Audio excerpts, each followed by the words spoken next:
and pleasant good morning to you. Happy Tuesday. This is the day that the Lord has made, so I will rejoice and be glad. I am on my way to work right now, and I just wanted to give a quick hello, everybody, YouTube family, TikTok family, Instagram family. Hey, everybody. So, real quick, I haven't been here for a while, and I feel like every time I get on here, I say that, but it is what it is. I'm so busy, but never too busy to encourage and to show up. So today I just wanted to quickly talk about a quick topic. This is not going to be long. I'm on the way to my day job, okay? But listen, for the past few years, I've been hearing this topic on dating and relationships, and I've been hearing this comment, which is, if the relationship no longer serves me, I don't want to be in it, or I'm going to get out of it, right? And I've heard that from a couple of people. Not necessarily like, going under the bridge. Not necessarily Christian leaders, but someone that had said they were Christian and maybe they backslid, and then also just in popular culture, it's just a little conversation that is had, and especially amongst women, where they say they're breaking up with someone because if the relationship no longer serves them, or they're getting a divorce because the relationship no longer serves them.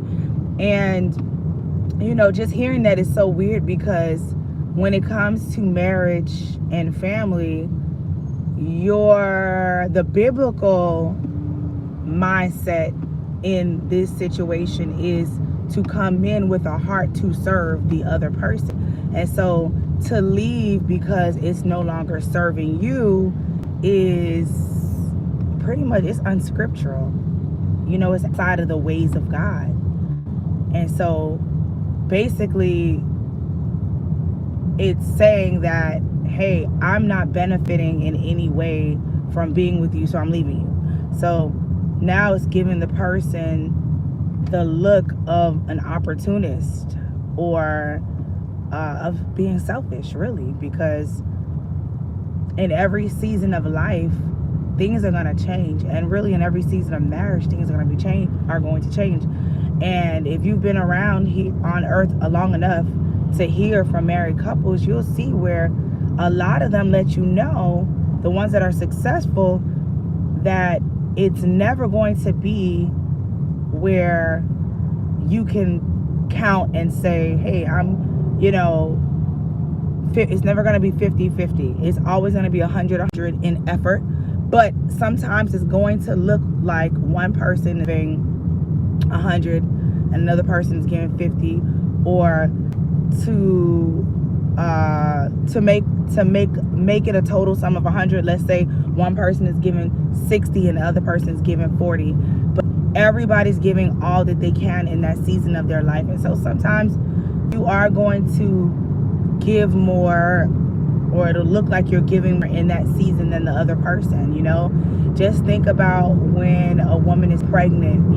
Sometimes there's just some things that she is not capable of doing, and that husband, that man, he is going to have to adjust to whatever is going on with her, and then even after the kids are born, things are going to change. Things are going to change. Dynamics will change. So what you do during that time is you communicate with your husband, you communicate with your wife. A woman would communicate with her husband communicate with the wife.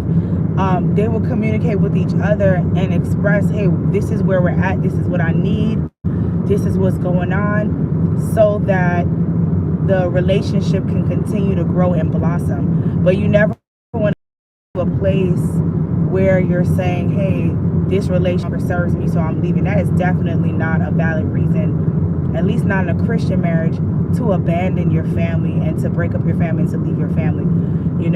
Sometimes you need seasons of rest. If you're always going and going and going and going, you never take time to rest, that's a problem. Sometimes you need seasons of just time for yourself, and you got to do that. Sometimes you need seasons of time with your spouse, just you and your spouse, taking, they talk about the date nights and going on many trips and all these different things. You got to cultivate the relationship that God has given you, but you never abandon ship for selfish reasons, because as many have seen the people that do that, sometimes it just makes them go into a path of confusion, and then they end up saying, I might as well have stayed with my person, So anyway, that's all I wanted to say this morning. Is just this whole mindset of the relationship no longer serves me. It's just very weird. Obviously, before you really get into a serious relationship with someone, you need to vet, you need to ask questions, you need to make sure you guys have the same values and vision and goals and all these different things, so that you don't waste your time. Because obviously, when you're dating, if you see, hey, it's not going in the right direction, then you say, hey, we are not a good match, I don't think this relationship will work. But once you're already married, once you're in that covenant with that person, you owe it to yourself, you owe it to that person, and you vow before the Lord that you will love them till death do you part. So unless there's infidelity, unless there is the cheating and the abuse, okay, so because that's also a thing of abuse, because you want to live and not die, unless it's one of those things where your life is on the line, your is on the line, the person's doing evil and disgusting, horrible things, that's a whole nother life, that's a whole nother study and a whole nother situation. But if it's just, this relationship no longer serves me, that is definitely the spirit of the world. That's not something you want in your marriage relationship, because when you marry, you're devoting your life to serving another person. You're devoting your life to pray for another person, to walk with another person, to encourage another person, to, in the book of Ecclesiastes, it says, when there's two, if one falls, the other one could pull the other one up. If it's cold, they can warm each other up. And so definitely, as a Christian man or woman, you want to focus your mindset on, in a marriage, on loving and serving and honoring your spouse, and being, an encouragement to them, not pulling them down and not kicking them when they're down. Because that's another thing. Sometimes we listen to the voice of the enemy, because there is an enemy, or the voice of the enemy through people, because the devil can use people, God's people, the enemy can use people too. That when a marriage is in a hard place, you have people that will tell you, just discourage you and put down your spouse and say all these evil things. And instead of you saying, this is the person I love, and we're working on this, or this person's working on this or working on that, and defending the person, you'll join in with them. And just make sure it's just not the spirit of the world, because obviously, if your relationship has some characteristics that show where there's abuse going on, your family and your loved ones care for you, they're going to speak up, they're going to tell you. But if it's just worldly things, I don't know, I can't even think of anything right now, but I know, as I watching, what I'm talking about, just frivolous things like, okay, you're not living in a mansion and you deserve a man that has millions of dollars. When you married the guy, you knew that he was an accountant, or you knew he was a, garbage truck man, or you knew he was, he had a moderate salary. So while you're in the marriage, you see people traveling all over the world, and now you hate where you're at and you feel like you could have done better, blah, blah, blah. That is not God. That is not God. Because first of all, you have to be appreciative of what you have. If you have a spouse, you have a wife that loves you. As a man, you have a wife that loves you. As a woman, you have a husband that loves you, and they're honoring you, and you guys are working together to build and to grow. There's so much beauty in that. And you don't have to compare yourself to what people are doing on social media and other people's relationships, because you really don't know what's going on in their household and what's happening, And then the same thing with the guys. which, you know, I haven't really seen this. I've heard more recently about, like I said, the women saying this relationship no longer serves me and just jumping ship on their relationships and their marriages.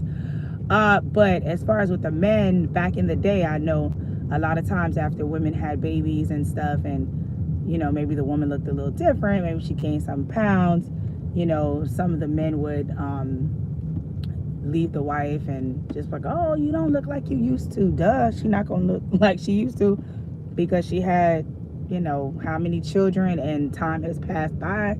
You probably don't look the same because you probably lost all your hair because you got older. You know what I mean?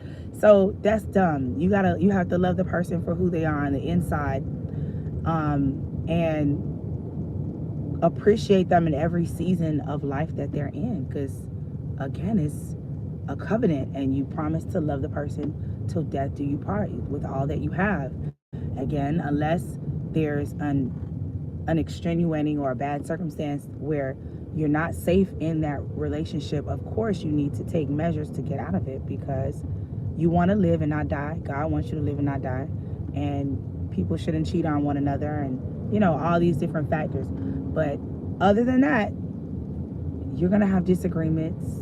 You're going to not have the same opinion about things, and you're going to get mad at each other. That is life. That is life. The other day, I saw a clip, and a celebrity was saying, I didn't watch this whole thing, I just saw this clip, and he was saying he was married to his wife for so many years, and the other person just couldn't believe it. Wow, how could you stay married for so many years? And he said, that's my woman. I don't want nobody to take my woman. I'm hers and she's mine. And sometimes you're gonna get on each other's nerves. Like my mother gets on my nerves, but that's still my mother. The place that the person has in your life is a place of covenant and a place of love, and you vow to love them and to see them be the best that God has them to be. And there's beauty in that commitment, and there's beauty in that growth. A lot of people don't grow because they jump from situation to situation and from place to place. They never put from job to job, from church to church, and they never put their foot down and get planted so that they can grow. And so anyway, that's the end of this discussion today. Just a little relationship chat.